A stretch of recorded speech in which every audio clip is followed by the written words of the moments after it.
Welcome back to the last and final chapter of the beautiful book Zero Limits, जहाँ पे हम लोग decode कर रहे थे हो ओपोनोपोनो चैप्टर वाइज और आज के जो चैप्टर का नाम है that is the last chapter of this book and the chapter name is the truth behind the story.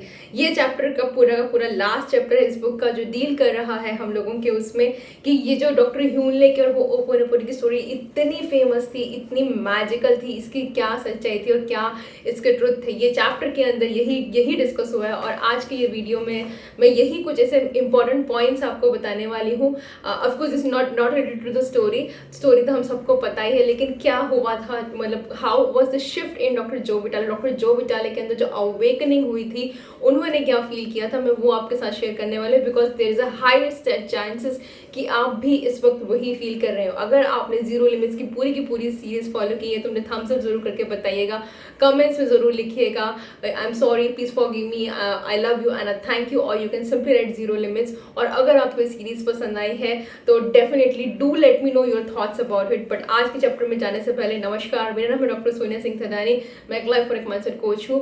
मैं हेल्प कर रही हूँ लोगों को to live a happy prosperous healthy life and to achieve whatever they want into their life with the help of my scientific tools, techniques, positive psychology, neuro-linguistic programming, lot of healing tools and techniques and much more।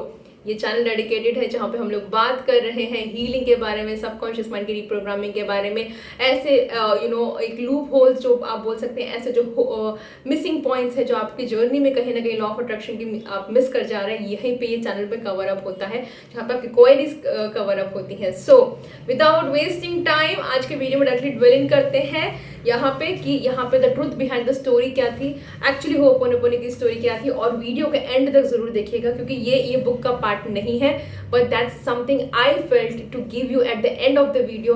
I am gonna give you a beautiful magical ho'oponopono healing prayer for your money. आपकी money के related में हो ओपोनोपोनो के prayer में and में जरूर देने वाली हूँ, जो ये बुक का पार्ट नहीं है, but that is a part of my courses. जो मैंने कोर्सेज लिए हैं उन कोर्सेज में से एक कोर्स का ये पार्ट था, और ये प्रेयर मैंने लिखी नहीं है, ये मेरे मेंटर के द्वारा मुझे दी गई थी। एंड क्योंकि इतना प्यार इस सीरीज को मिला है, इतने सारे आप लोगों के एंगेजमेंट है, इतना सारा मुझे लव मिला था, सपोर्ट मिला, we became a family of 1000+ subscriber. So this is a giveaway. Actually मैं गिव अवे तो हर एक वीडियो में दे ही रही हूँ, बट समथिंग ये जब रीड कर रही थी तो मुझे लगा कि this is something very important I should share with all my family, all my viewers who are tune to my channel every single day. So अगर मेरे चैनल पे नए हैं, अभी तक लाइक नहीं किया है, consider subscribing it, consider sharing it and don't forget to comment below, क्योंकि ये जो आपको हाई वैल्यू कंटेंट मिल रहा है ना, believe me this is the actual, मैं पूरे कोर्सेज का कंटेंट ही आपके साथ में शेयर कर रही हूँ, what is there into the books and the courses I attend, और जो मेरे चैनल पे बने हुए हैं। I thank you so much for all your love. ये जर्नी बहुत कलेक्टिव फील होती है, ये जर्नी बहुत ऐसा लगता है कि मेरी जीत जो है वो आप ही की जीत हो रही है। आप लोगों के जब भी कमेंट्स आते हैं या जब भी मैं आप लोगों को जो आप मुझे प्यार भरा ग्रैटिट्यूड कर भेज रहे होते हैं, जो ब्लेसिंग्स भेज रहे होते हैं, I feel really blessed. So thank you so much. So without wasting time, truth behind the story हम सबको पता है, ये चैप्टर में कवर अप किया गया है। यहाँ पे डॉक्टर जो विटाले ने डॉक्टर ह्यूनले को पूरा का पूरा लेटर लिखा था और पूछा था कि क्या मैं जानना चाहता हूँ कि क्या सच था, आप रियली वहाँ पे प्रेजेंट नहीं थे।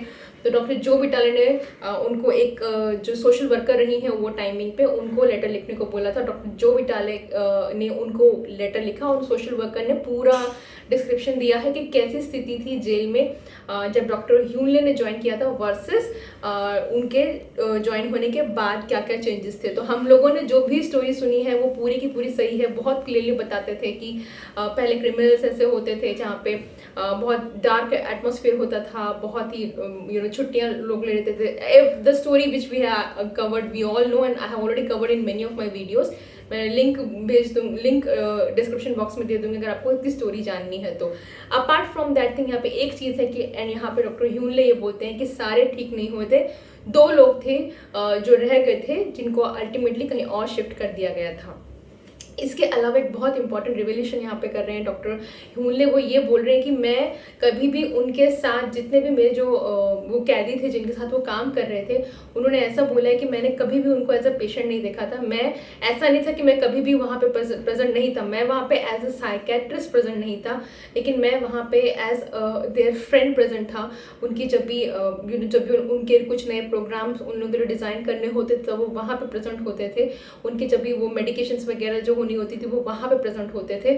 उनके जो भी that's what he was telling कि जब भी उनकी इंप्रूवमेंट की बात आ रही होती थी, जब भी उनके लिए कुछ नए उसकी बात आती थी, तब डॉक्टर ह्यूनले वहाँ पे प्रेजेंट होते थे। And he was just cleaning because he thought कि उन्होंने वहाँ पे उन लोगों को एज अ पेशेंट कभी नहीं देखा था, एज ऐसा नहीं सोचा था कि यार इनको मुझे हील मतलब they are my patient and I am the supreme one. उन्होंने at the end of the day उन्होंने अपनी रिस्पॉन्सिबिलिटी ली थी कि कैसे व्हाट इज इनसाइड देम, उनकी लाइफ में ऐसा क्या था जिसके कारण वो यहाँ पे आए थे और क्या उनके अंदर वो चीज़ें थी। तो the story which we have listen and the beautiful thing it's always true, वो पूरा का पूरा सही ही है और this is what it is covered. ये चैप्टर में यही कवर अप किया गया है। इसके अलावा जो है एक एपिलॉग और आता है। यहाँ पे एपिलॉग जो आ रहा होता है, यहाँ पे डॉक्टर जो विटाले ये बोल रहे हैं कि फाइनली एट द एंड उन्होंने यही सीखा है कि आप कंटिन्यूसली क्लीन करते हैं। अगर नटशेल में वो बोल रहे हैं कि कंटिन्यूसली क्लीन कर, आपको एक्शन जो है 3 स्टेप में बता रहे हैं, आपको कंटिन्यूसली क्लीन करना है। आप जब कंटिन्यूसली क्लीन करेंगे आपके पास इंस्पिरेशन आएगा, आपको एक्ट करना है और उसके बाद वापस से क्लीनिंग करनी है। एंड दे आर टेलिंग कि there is no excuse for it. Coming back to आप यहाँ पे आते हुए एक बहुत खूबसूरत उन्होंने बात बोली है डॉक्टर जो विटाले ने कि जब भी लोगों की लाइफ में अवेकनिंग होती है, मुझे कमेंट सेक्शन में ज़रूर करके बताइएगा कि आप कौन सी स्टेज पर हैं। उन्होंने बोला 3 स्टेजेस होती हैं अवेकनिंग की, जहाँ पे एक पहली स्टेज विक्टिम माइंड होती है। ये मैं बहुत बार डिस्कस करती हूँ अपनी वीडियोस में। फर्स्ट स्टेज जो होती है वो विक्टिम माइंडसेट की होती है, जहाँ पे हम दूसरों को ब्लेम कर रहे होते हैं। हमें लगता है कि दुनिया खराब है, गवर्नमेंट को ब्लेम करते हैं, सबको ब्लेम कर रहे होते हैं। That is the victim stage. Second stage जो होती है वहाँ पे होता है आप कंट्रोल में आते हैं। आप कंट्रोल में आते हैं जहाँ पे आप लॉ ऑफ अट्रैक्शन फॉलो करने लगते हैं, आप इंटेंशन सेट करने लगते हैं, आप टेक्निक्स अप्लाई करने लगते हैं, आपको रिजल्ट मिलने लगते हैं और आपको बहुत मज़ा आने लगता है। दिस इज व्हाट वो ऐसा बोल रहे होते हैं कि second stage is your control, जहाँ पे आपकी मैनिफेस्टेशन इन शॉर्ट ट्रू होने लगती है। That's your control state. And the third state is you are in awakening state जो वो ऐसा बोल रहे हैं जहाँ पे आपको you just flow with the universe, you just flow with the divine, जहाँ पे आप वो कंट्रोलिंग फैक्टर भी निकाल देते हैं और आपको सिर्फ ऐसा लगता है कि मेरी लाइफ में जो भी कुछ हो रहा है मेरे लिए, मेरे को इससे या इससे बेहतर ही मिलने वाला है। Because you no longer try to control the life and you live the life, and this is what you live the life because you trust the divine। तो यहाँ पे वो यही बोल रहे हैं कि 3 स्टेजेस में है और डॉक्टर जो विटाले ये बोलते हैं कि ये जर्नी में आते आते वो पूरा थर्ड स्टेज पे आ चुके थे। लेकिन वो ये भी बोल रहे हैं कि ऐसा नहीं है कि वो हमेशा ही थर्ड स्टेट में रहते हैं। और ये क्वेश्चन मुझसे किसी ने पूछा था कि मैं कभी जीरो लिमिट्स में आई हूँ। I have come to zero limits many a times. In fact आप सब भी जीरो लिमिट्स में बहुत बार आए होंगे, आप भी जीरो स्टेट में आप बहुत बार आए होंगे। प्रॉब्लम जीरो स्टेट में आने का नहीं है, प्रॉब्लम है उस जीरो स्टेट को मेंटेन करने का। Because at the end of the day we are human. So doctor जो विटाले भी बोल रहे हैं this is with all the coaches जो हीलर हैं, वो उनके साथ भी ऐसा होता है, मेरे साथ भी ऐसा होता है। हम लोग जीरो स्टेट में आ जाते हैं, लेकिन ऐसा नहीं कि हम हमेशा ही जीरो स्टेट में रह रहे होते हैं। वो maintaining that zero state requires again cleaning, वो उसमें आपका एफर्ट जाता है। तो ये भी रिवोल्यूशन डॉक्टर जो विटाले ने किया है और उन्होंने बहुत खूबसूरती जो बोला है। और अगर आप ये वीडियो देख रहे हैं तो आपको भी ये फीलिंग्स आई ही होंगी। अगर आप ये पूरी सीरीज देखेंगे ना, आपके अंदर भी ये फीलिंग आई होगी, आपके अंदर भी ये चेंज आया। क्योंकि मैंने जब ये बुक पढ़ी, दोबारा पढ़ी, तब भी मैंने यही फील किया है और उन्होंने भी यही फील किया था। वो ऐसा बोल रहे हैं कि ये पूरा जब उनकी लाइफ की जर्नी खत्म हुई, उनके जो चेंजेस आए थे वो ये था, नंबर 1 चेंज, उनके अंदर वो मेंटल चार्टर कम हो गया था, बंद हो गया था। वो कभी भी वो चार्टरिंग नहीं करते थे। And this is what he is saying कि मैं अवेकनिंग स्टेज में आ गया था। वो मेंटल चार्टर बंद हो गया था, वो सब कुछ एक्सेप्ट करने लगे थे।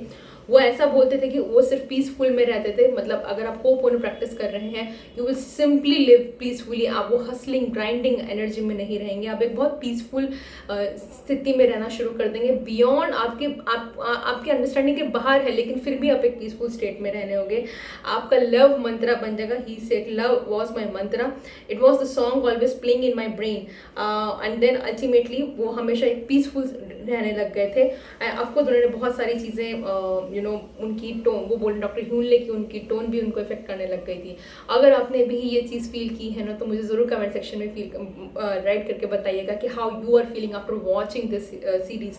और उन्होंने यही बोला है, इस बुक में भी उन्होंने यही लिखा है कि मैं थर्ड स्टेज में आ गया था और मे भी आप लोग भी आ गए हैं बाई नाउ। जब आप ये बुक ख़त्म कर रहे हैं, आप लोगों ने ये जर्नी मेरे साथ ली है, वो यही बोल रहे हैं कि मैं समझ सकता हूँ कि आपके अंदर भी अवेकनिंग आ चुकी है और आप भी अवेकन हो चुके हैं। और वो अवेकनिंग फील होगा जब आप एक पीसफुल स्थिति में रहेंगे, आप एक चैटरिंग, आपका जो माइंड का होगा वो बंद हो चुका होगा, आप सरेंडर मोड में ज़्यादा रह रहे होंगे, आप इंस्पिरेशन मोड में ज़्यादा रह रहे होंगे, आप 100% रिस्पॉन्सिबिलिटी अपनी लाइफ के लिए रहे होंगे। और आपको पता होगा कि ये जो भी मेस है करंटली लाइफ में, ये मेरी फ्यूचर के बेटरमेंट का ही एक हिस्सा है। आप अपना रोल अच्छे से प्ले कर रहे होंगे and you know that divine got your back. This is the beautiful epilogue. ये बुक का एपिलॉग था। यहाँ पे जो एपिलॉग है यहाँ पे ये लिखा गया था बाय डॉक्टर जो विटाले। नाउ इसके बाद जो है 3 अपेंडिक्स है। इस तीनों अपेंडिक्स के जो अपेंडिक्स मतलब हमारा 3 टू डू स्टेप्स करके आएगा, उन तीनों के ऊपर एक और मैं आपको वीडियो बनाऊंगी, that is Hooponopono last video जो कल होगा। लेकिन as promised Hooponopono for money, bring your paper and pen. आप पेपर एंड पेन फटाफट लेकर आइएगा एंड जस्ट स्टार्ट राइटिंग। क्योंकि मैंने मनी की बात क्यों की, क्योंकि बहुत सारे क्वेश्चंस मेरे डीएम्स मनी के रिलेटेड आ रहे होते थे कि पेरेंट्स के लिए आ रहा होता था, हीलिंग के लिए आता था। उसका मैंने ऑलरेडी एक वीडियो बनाया कि आपको होपोनोपोनो पेरेंट्स के लिए कैसे करनी चाहिए है। यहाँ पे मनी के लिए मेरे पास सेकंड चीज़ पे आ रहा था कि हम मनी के लिए होपोनोपोनो कैसे करें, राइट। सो आप पहली बात आप ये समझिए कि जब भी मनी भी एक एनर्जी ही है। मैंने बहुत सारे वीडियोस में समझाया, और मनी को अभी आप एनर्जी के फॉर्म में आप समझना शुरू करेंगे तो आपकी लाइफ में मनी भी अट्रैक्ट होना शुरू हो जाएगी सब जगहों से। ये क्योंकि मनी इसका टॉपिक नहीं है, इसीलिए मैं इसको ज़्यादा डिटेल में डिस्कस नहीं करूँगी। आप बाकी मनी को एज ए एनर्जी समझना चाहते हैं तो मेरे बाकी के आप वीडियोस चेक कर सकते हैं, क्योंकि यहाँ पे होपोनो फॉर मनी है तो मैं आपको वो बता देती हूँ। आप मनी को कैसे होपोनो करोगे, मनी के लिए हीलिंग कैसे करोगे, तो आपको लिखना है या आपको बोलना है। पहले लिख के कर लीजिए जब तक याद नहीं होता है, और अगर याद हो जाता है तो आप सिंपली बोल भी सकते हैं। तो आपको बोलना है money, I am sorry, I misjudged you. I blamed you for the missed opportunities in my life. Write it down. लिखिएगा, Money, I am sorry. I misjudged you. Money, मुझे माफ़ कर दीजिए, मैंने आपको गलत समझा. I blamed you for the missed opportunities in my life. मैंने आपको ब्लेम किया, मैंने मनी को ब्लेम किया, मैंने तुम्हें ब्लेम किया उन सारी अपॉर्चुनिटीज़ के लिए जो मैंने लाइफ में मिस कर दी. This is the first line, मतलब फर्स्ट आपका पैराग्राफ बोल लीजिए जो भी है. Money, I am sorry, I misjudged you, I blamed you for the miss opportunities in my life. Money, please forgive me for not valuing you enough. Money, मुझे माफ़ कर दीजिए कि मैंने आपकी इनफ कदर नहीं की. For keeping a distant relationship with you, for not managing you properly. आपको मनी को बोलना है कि मनी, मुझे माफ़ कर दीजिए कि मैंने आपको इनफ वैल्यू नहीं किया. मनी, मुझे माफ़ कर दीजिए कि मैंने आपसे दूरी का रिश्ता बना के रखा. मनी, मुझे माफ़ कर दीजिए कि मैंने आपको प्रॉपरली मैनेज करना नहीं सीखा. This is the second. Third is abundance. I love you and I let you in wholeheartedly into my life. यहाँ पे आपको अबंडेंस को अपनी लाइफ में बुलाना है, और आपको अबंडेंस को बोलना है कि अबंडेंस, मैं आपसे बहुत प्यार करता हूँ या करती हूँ, और मैं अपनी लाइफ में आपको होल हार्टेडली बुलाता हूँ या बुलाती हूँ. Thank you for blessing me with good times, for empowering me, for making me feel abundant. यहाँ पे आपको बोलना है थैंक यू. मनी को वापस आपको थैंक यू बोलना है. आप ऑलरेडी मनी को आई एम सॉरी बोल चुके हैं, प्लीज़ फॉरगिव मी बोल चुके हैं, और आपको पे थैंक यू बोलना है मनी को. Thank you money for blessing me with good times. Money, thank you, आपने मुझे मेरी लाइफ में बहुत अच्छा समय भी दिखाया है. For empowering me. Money, thank you, आपने मुझे एक अच्छी नॉलेज दी है, एक अच्छी शिक्षा दी है उसके लिए। For making me feel abundant, और ये सारी की सारी चीज़ें मुझे एक अबंडेंट बनाती है। So thank you money for blessing me with good times, for empowering me, for making me feel abundant. ये लाइन्स हैं। And the last line is thank you abundance for coming in to my life with ease and joy. और आपको abundance को बोलना है कि thank you abundance, मेरी ज़िंदगी में ईज और जॉय की तरह ईजली या जॉयफुली आने के लिए thank you. For getting along, for coming in to my life with multiple ways. और आपको ये यहीं पे बोलना है कि मेरी लाइफ में अबंडेंस एक मल्टीपल वेज में आने के लिए शुक्रिया। तो ये थी मनी की होओपोनोपोनो प्रेयर। मैं एक बार पूरी पढ़ देती हूँ इंग्लिश में, आप हिंदी में अनुवाद मैं आपको ऑलरेडी करके बता चुकी हूँ हर एक लाइन का। आपको लिखना चाहें तो money, I am sorry I misjudged you, I blamed you for the missed opportunities in my life. Money, please forgive me for not valuing you enough, for keeping a distant relationship with you, for not managing you properly. Abundance, I love you and I let you in wholeheartedly in my life. Thank you money for blessing me with good times, for empowering me, for making me feel abundant. Thank you abundance for coming into my life with ease and joys, for coming into my life with multiple ways. And then आपको chant करना है वापस से ho'oponopono, I am sorry, please forgive me, I love you and thank you. यहाँ पे money के लिए कर रहे हो तो आप मनी के लिए कर सकते हैं। I am sorry money, please forgive me money, I love you money and I thank you money. You can chant it as long as you want, you can chant it by 108 times, you can chant it as per your own wish, but believe me, ये money prayer कीजिए और इसके साथ Ho'oponopono combine कीजिए, you will see miraculous result, because this was a part of my course. मेरे course मतलब मैंने जो कोर्स सीखा था उनके दौरान ये मेरे मेंटर ने मुझे दिए थे और ये बहुत ही पावरफुल थी एंड बहुत ही मैजिकली काम करता है। On that note I will take a leave for today's video, tomorrow will be the last video for Ho'oponopono and consider subscribing to the channel. अगर अभी तक लाइक नहीं किया है, शेयर नहीं किया है, सब्सक्राइब नहीं किया, you are missing $1 million value. And till then, take good care. Lots of love to you.